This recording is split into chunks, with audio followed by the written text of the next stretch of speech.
When you look across your list of clients, there are really two things going on with each one: what they pay you and what it costs your team to actually keep them happy.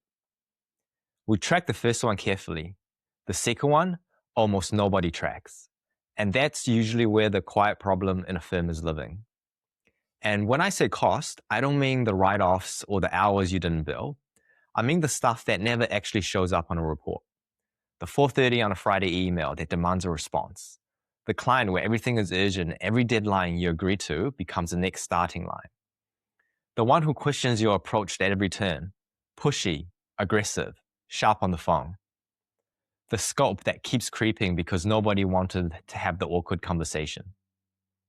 And over time, that's what wears your team down. It's what turns a good lawyer into a tired one. It's why the best person on your team have handed in their notice a year earlier than they should have. And you never quite connected back to the client who made their Mondays miserable. None of that lands on the P&L, but it's real. And in most firms, it's the biggest cost in the building. Your strongest paying clients might be costing the team more than the fees justify. Meanwhile, the clients your team loves, the magnanimous ones, the appreciative ones, the ones that make Monday mornings easier, tend to get undervalued in the book of clients because the dollar value isn't as big. The gap between what a client contributes commercially and what it costs you to serve them isn't something I hear talked about much in our world.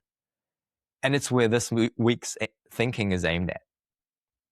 The firms I've seen genuinely break out of this owner's trap don't usually start with pricing or systems or even marketing. They start somewhere simpler. They look at their existing list of clients with open eyes and ask themselves one honest question. Is this the book of clients I've deliberately built or the one I've passively accumulated? Something I've learned, mostly the hard way, is that a good investor manages a portfolio, rebalancing it, concentrating attention where the return is best, quietly exiting positions that aren't pulling their weight. In professional services, we often do the opposite. We hold every position regardless of performance, out of loyalty, inertia, or sense of obligation. What I've noticed is that most firms are one deliberate quarter away from a materially different book, not a rebuild, a reshape. When I look at a client now, I've come to believe we're really measuring them on two dimensions, not one. The first is commercial value. What does this relationship contribute to the firm? That's a blend of two things. Number one, how comfortably they are paying your fees, and two, how likely they are to introduce you to others in their world. Some clients are strong on one, some on both, and both are forms of economic contribution. And the second dimension is relationship health. How does it actually feel to serve them? Are they reasonable, appreciative, magnanimous? Do they respect your team's time, respond to requests, and treat the relationship as a partnership? Or are they needy, sharp, high stress, and always one step away from a complaint? Both dimensions matter.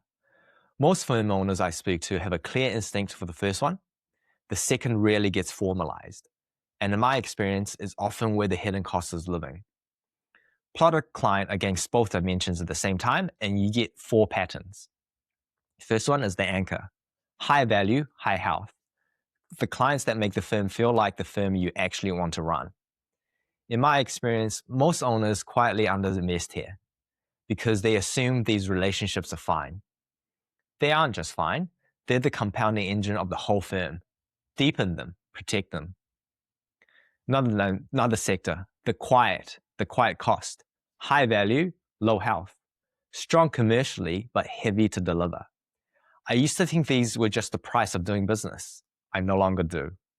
The cost shows up downstream, in team turnover, in quiet resentment, in the areas that come up from fatigue. The move usually isn't to drop them, it's to reshape the engagement. Tighter scope, clearer boundaries, sometimes a fee conversation that forces a renegotiation of how the relationship actually runs. Next sector, advocates. Low value, high health. Smaller commercially, but genuinely lovely to serve. Grateful, appreciative. Likely to refer if prompted. Don't undervalue these. Keep them warm. Lean into the referral side and think about whether the value side can grow over time. The last sector, release. Low value, low health. That's the quiet drag. I've had these, and I've held them on far too long myself. Releasing them carefully and warmly, ideally with a referral to a firm that genuinely serves them better, has always been one of the fastest ways to reclaim team capacity and lift morale at the same time. When you look at a book of clients this way, something shifts. New inquiries stop being isolated decisions and start being portfolio decisions. Saying no gets easier. Investment becomes more deliberate. 12 months later, the firm feels different, even with the same expertise and the same office. I've turned this thinking into a one-page, simple tool, the client altitude map. Print it, spend about 10 minutes plotting your top clients against these two dimensions, and you end up with a one-page view of your book you've probably never seen before, along with a short action playbook for each of the 4 patterns. It's a PDF, no login, just yours to keep, and a proper tool you can fill in and work through in your own time. The link is in the description below. I'll see you next time.